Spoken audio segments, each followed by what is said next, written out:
Hi all, welcome to football arena. Neymar ജൂനിയറുമായി ബന്ധപ്പെട്ട വളരെ ആശ്വാസകരമായ ഒരു വാർത്തയാണ് ബ്രസീലിയൻ ക്യാമ്പിൽ നിന്നും ഇപ്പോൾ പുറത്തേക്ക് വന്നിട്ടുള്ളത്. മറ്റൊന്നുമല്ല, നെയ്മർ ജൂനിയർ ടീമിനോടൊപ്പം അഥവാ തൻ്റെ സഹതാരങ്ങളോടൊപ്പം വളരെ നോർമലായ രീതിയിൽ ട്രെയിനിങ് നടത്തിയിട്ടുണ്ട്. കാർലോ ആഞ്ചലോട്ടി നേരത്തെ പറഞ്ഞിരുന്നത് ഞായറാഴ്ച നെയ്മർ ജൂനിയർ ടീമിനോടൊപ്പം ട്രെയിനിങ് നടത്തും എന്നുള്ളതായിരുന്നു. അത് തന്നെയാണ് സംഭവിച്ചിട്ടുള്ളത്. നോർമലായ രൂപത്തിൽ നെയ്മർ ജൂനിയർ ട്രെയിനിങ് നടത്തി എന്നുള്ള ഒരു വാർത്തയാണ് ഇപ്പോൾ പുറത്തേക്ക് വന്നിട്ടുള്ളത്. പ്രമുഖ ബ്രസീലിയൻ മാധ്യമമായ ESPN ബ്രസീലാണ് ഇക്കാര്യം സ്ഥിരീകരിച്ചിട്ടുള്ളത്.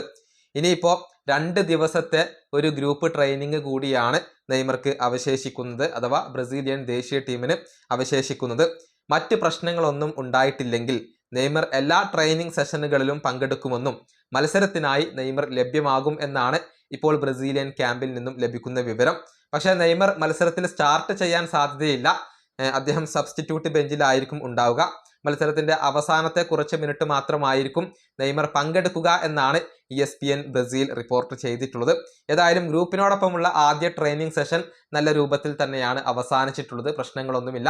ഇനിയിപ്പോൾ 2 ട്രെയിനിങ് സെഷനുകൾ കൂടി ബാക്കിയുണ്ട്. അതിനുശേഷമാണ് നെയ്മറുടെ കാര്യത്തിൽ ഒരു അന്തിമ തീരുമാനം നമുക്ക് ലഭിക്കുക. ഈ വീഡിയോ അവസാനിപ്പിക്കുന്നു. അടുത്തൊരു വീഡിയോ കാണാം.